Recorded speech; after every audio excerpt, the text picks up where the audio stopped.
लखनपुर गांव का एक आदमी जिसका नाम अशोक मल था, उसकी दो बेटियां थीं, पारो गुलाबो। अशोक मल अपनी दोनों बेटियों को बहुत अच्छी शिक्षा दिया था। धीरे धीरे दोनों बेटी बड़ी हो गईं। पारो के शादी के लिए अशोक मल ने लड़का देखना शुरू कर दिया था।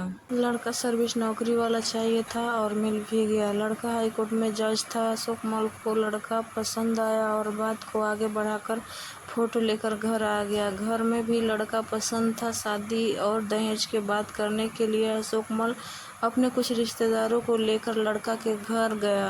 दहेज का बात शुरू हुआ तो 25 लाख और एक मारुति पर बात बनी। उसके बाद लड़का बोला, मैं लड़की को सामने से हम देखेंगे। अशोक मल खुशी से हाँ हाँ जरूर आइए। लड़का देख लिया और दहेज का आधा हिस्सा उसके खाते में भेज दिया गया। उसके बाद अशोक मल की बेटी की शादी का तैयारी शुरू कर दिया गया और साथ में तिलक की तैयारी होने लगा। 2 दिन में तिलक गया, उसके बाकी पैसा दिया गया। तिलक चढ़ा के आए हुए कुछ समय बाद अशोक मल का मौत हो गया। मल परिवार में मातम छा गया। शादी का समय बढ़ा दिया गया। अशोक की पत्नी सरस्वती देवी शादी का भार अपने सर पर उठा लिया। कुछ दिन में शादी का डेट पड़ा। बारात दरवाजे पर आया और धूमधाम से सरस्वती शादी की बारात और बेटी को अच्छे से विदाई की, लेकिन पैसा नहीं होने की वजह से मारुति नहीं दी। बोली,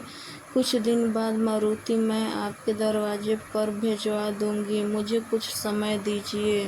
वह मेरे से मारुति के बारे में कुछ नहीं बताए थे, नहीं तो कुछ न कुछ व्यवस्था मैं की होती। इसके बाद बारात चला गया। कुछ दिन बाद पारो को उसका पति परेशान करना शुरू कर दिया।